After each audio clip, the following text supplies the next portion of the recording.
Amin ya Allah ya Rabbal alamin. Jamaah ikhwan akhwat rahimakumullah. Alhamdulillah, mari sama-sama kita ngelap berkah dari kitab hasil karya guru agung kita, yaitu kitab Fadhailus Syuhur. Alhamdulillah, kita sekarang memasuki bulan Rajab.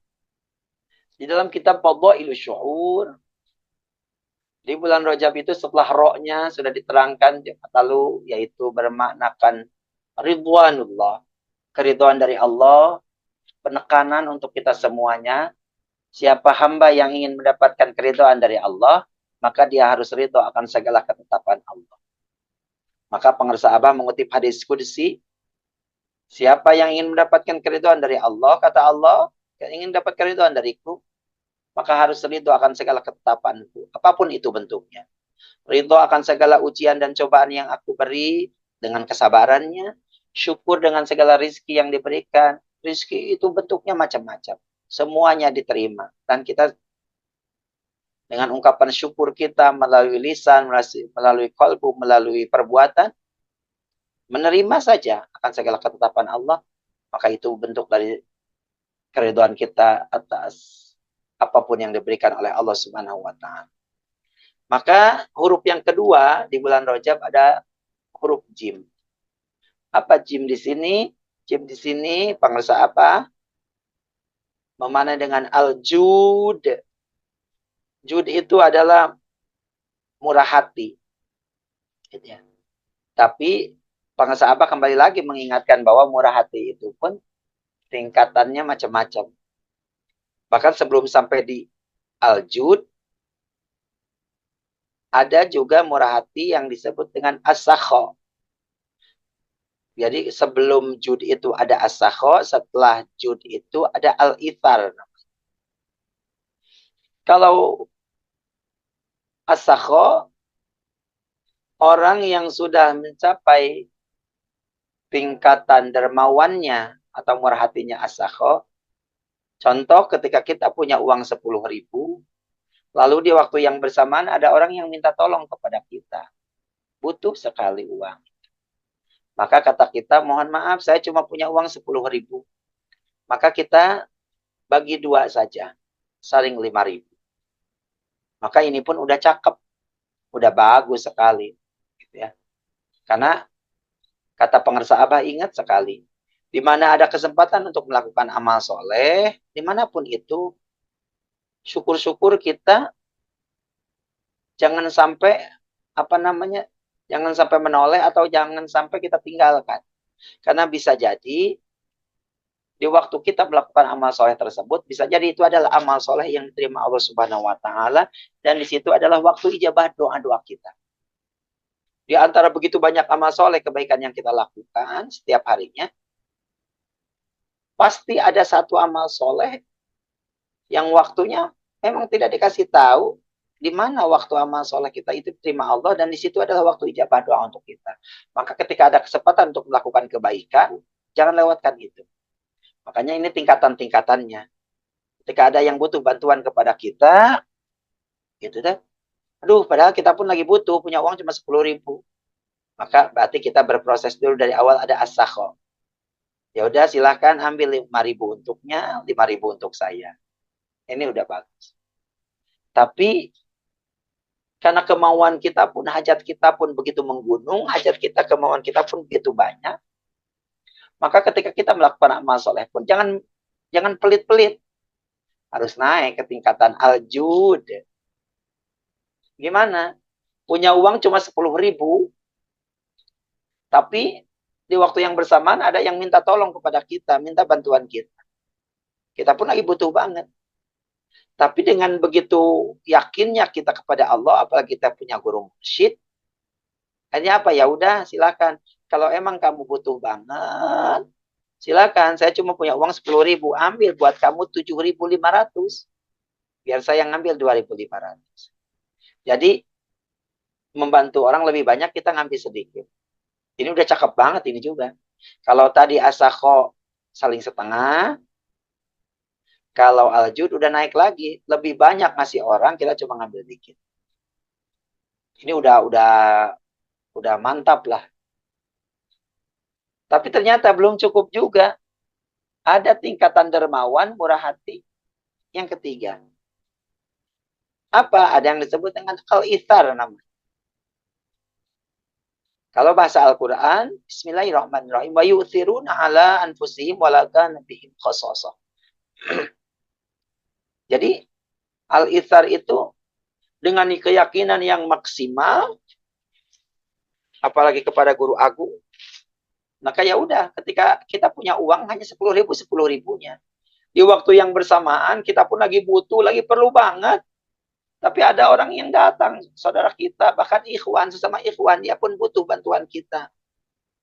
Bahkan dia sampai cerita panjang lebar kebutuhannya itu untuk ini, dan memang benar-benar sangat butuh sekali. Hanya kata kita, ya Allah, ini saya cuma punya uang 10.000. Kalau memang saudaraku butuh banget, ya udah, ambil saja ini semuanya. Lah nanti Tuhan gimana? Biarin, saya mah gimana Allah saja. Itu kalau sudah sampai tingkatan seperti ini, Masya Allah. Ini tingkatan yang luar biasa. Merelakan apa yang kita punya, padahal kita pun lagi butuh banget, tapi kita berikan. Maka saya tidak bosan-bosan setiap tahun, apa namanya, ketika masuk bulan Rajab ini paling senang ini, ada cerita dari riwayat ini. Dan sering kita ceritakan, mungkin sering dengar juga, bahwa di riwayat mengatakan, menceritakan ada Syekh Abdullah Mubarak ketika melakukan perjalanan haji, tiba-tiba di tengah jalan bertemu dengan seorang ibu-ibu tua. Lalu ditanyanya, dihampiri lalu ditanya, Ibu sedang apa Anda? Saya sedang mencabuti bulu bangkai itik. Bulu ayam lah kalau kata kita ya. Lalu kata Syekh Abdullah Mubarak, untuk apa itu? Ini akan aku bersihin. Gitu. Aku bersihin lalu aku masak untuk makan aku dan anak-anak. Apa kata Abdullah Mubarak? Wahai ibu, sesungguhnya Allah mengharamkan terhadap bangkai. Kata si ibu tersebut, aku tahu Tuhan kalau bangkai itu haram, tapi gimana lagi? Aku tidak punya uang, tidak punya beras, tidak punya apa-apa yang buat aku makan dan untuk anak-anakku bertahan hidup. Lalu akhirnya apa kata Abdullah Mubarak? Wahai ibu, sekarang juga buang bangkai ayam tersebut jauh-jauh. Lalu sekarang juga ambil semua perbekalan yang aku bawa. Semuanya. Termasuk kuda yang aku tunggangi. Ambil untukmu dan anak-anakmu makan. Loh Tuhan, lalu Tuhan gimana? Gak apa-apa. Tahun ini aku tidak jadi berangkat haji. Karena semuanya dikasih. Balik lagi Abdullah Mubarak ke rumahnya. Jalan kaki. Karena kudanya pun sudah dikasih. Sudah dikasihin. Balik. Sekian hari perjalanan menuju pulang. Di tengah jalan tiba-tiba bertemu. Dengan rombongan jamaah yang baru pulang. Jamaah haji yang baru pulang. Dengan sukacita mereka menyapa Syekh Abdullah. Wahai Abdullah, selamat ya. Semoga kita semuanya menjadi haji yang mabrur. Lalu kata Syekh Abdullah, mohon maaf, tahun ini aku nggak jadi berangkat hajinya. Tapi dengan heran dan sukacita mereka pun menjawab, hah? Masa iya nggak mungkin? Gimana nggak jadi? Orang engkau sempat memberi makan aku waktu di Mekah, engkau sempat membantu aku waktu di Madinah dan sebagainya. Mereka menceritakan bahwa pengalaman mereka bertemu dengan Syekh Abdullah Mubarak waktu melaksanakan ibadah. Abdullah Mubarak antara percaya dan tidak percaya, tidak terlalu menghiraukan, ya sudahlah. Kalau begitu, melanjutkan perjalanan lagi menuju pulang. Nyampe di rumah, beliau kelelahan. Beliau kelelahan, kecapean, akhirnya antara sadar tidak sadar, antara tidur dan tidak tidur, terdengar sekali ada suara yang sangat jelas sekali. Apa suara tersebut? Wahai Abdullah Mubarak, sesungguhnya kebaikanmu, infak sedekahmu Allah terima. Sehingga Allah mengirimkan malaikat rahmat yang menyerupai wajahmu dan berhaji atas nama. Masya Allah. Jadi ini pembuktian bahwasannya dengan mendengar cerita ini, jangan khawatir. Ketika kita melakukan amal soleh, kebaikan, apalagi kita di Thariqah, itu Masya Allah. Apapun yang kita tanam, benar-benar itu bisa kontan dikasih. Kenapa? Karena Allah sudah mengirimkan CCTV-nya di alam dunia ini. Siapa CCTV Allah? Yaitu tak lain dan tak bukan, yakni Guru Agung kita, Pengesah Ba'au. Maka kita diajarkan, secuil apapun kebaikan yang kita lakukan, Abah tahu.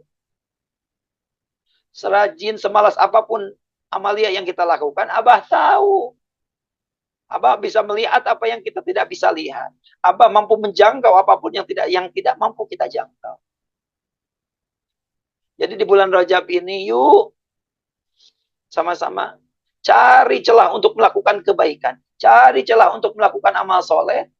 Berinfak sedekah. Segimana? Kalau pakai bahasa Al-Quran, bisarro iwadorro.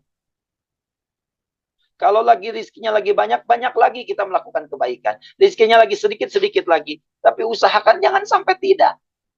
Ketika ada yang datang meminta bantuan kepada kita pun, usahakan. Jangan lewatkan celah kebaikan itu. Mampu membantu, bantu semampu kita. Supaya apa? Jangan salah. Bagi seseorang yang sedang membutuhkan bantuan, ketika ada secuil saja bantuan tersebut, maka itu mampu meringankan beban yang sedang dia alami. Nah ini tugas kita semuanya, para pecinta kesucian jiwa. Tugas kita membersihkan hati kita dari segala kotoran hati. Setelah bersih, actionnya adalah terus mencari celah untuk melakukan kebaikan, mencari celah untuk beramal soleh, mencari celah untuk bagaimana caranya athar, gitu ya. Athar itu kalau di bulan kemarin itu ada athar ya, alifnya itu athar, ada bekas daripada zikir kita, dari manakiban kita, online, offline, kapanpun, semuanya bekasnya terlihat dari apa? Dari amal soleh yang sering kita lakukan. Sehingga di online, di offline, ketemu langsung, tidak ketemu langsung, orang itu akan menyenangkan, menyejukkan, bahasanya akan terdengar enak saja, sejuk didengarkan. Ketika dia datang ke satu tempat, bukan cuma dia yang gembira, tapi bisa menggembirakan. Bukan cuma dia yang senang, tapi bisa menyenangkan. Ini tugas kita semuanya, para pecinta kesucian jiwa, bukan cuma merasakan nikmat sendiri, kata Abah, tapi harus bisa juga berbagi kenikmatan. Nikmat apa? Nikmat zikir. Gimana caranya supaya orang bisa jatuh cinta dan mau ikut akhirnya dengan ajaran Guru Agung kita? Maka ini harus tercermin dari kita sendiri. Bahwa semakin banyak zikir kita, sering manakiban kita, online, offline, amalia kita kerjakan maksimal, maka akhlak kita akan makin cakep. Kita akan menjadi hamba-hamba yang dermawan, yang baik hati, murah senyum, sejuk, kata-katanya mengindahkan. Bahkan jangan anggap sepele, walaupun kata-kata melalui WA sekalipun, itu akan terasa. Kalau orang membalas WA karena Allah, kata-katanya karena Allah, bukan cuma bukan cuma sekedar WA saja, padahal misalnya orangnya sedang cemberut atau apa, ya, itu semuanya kita bisa merasakan. Kenapa? Karena hati-hati kita dikumpulkan oleh Guru Agung, digenggam oleh Guru Agung, sehingga semuanya saling terpancar kesucian jiwa, cahaya hatinya itu akan terasa oleh kita semua. Mudah-mudahan bulan Rajab ini adalah bulan bekal kita untuk menyambut Sya'ban, untuk menyambut Ramadan tahun ini, gitu ya, kita semuanya. Karena kita Ramadannya kan setiap tahun, setahun full, maka kalau lah orang di luar sana menunggu-nunggu Ramadan yang setahun sekali ini, gitu ya, kita mah sudah dibekali dari bulan Rajab. Jangan mau berbuat baik, mau beramal soleh, mau sedekah jariah, mau nolongin orang, jangan nunggu nanti bulan Ramadan, tapi dimulai hari ini, karena kemarin sudah lewat, besok belum tentu ada, yang jelas adalah hari ini. Mari sama-sama kita beramal soleh dan niatkan semoga kebaikan kita di hari-hari sebelumnya, kebaikan kita, amal soleh kita di hari ini, semuanya terlimpah ruah di hari esok, sehingga esok kita benar-benar bisa menikmati suguhan Allah Subhanahu wa taala, bisa hadir ke tempat manakiban di Jagat, di Parung bersama Guru Agung kita, berkah rizkinya, berkah sehatnya, berkah segala macamnya, berkah segala macam. Ikut doa guru aku. Pengesabah Al-Fatihah.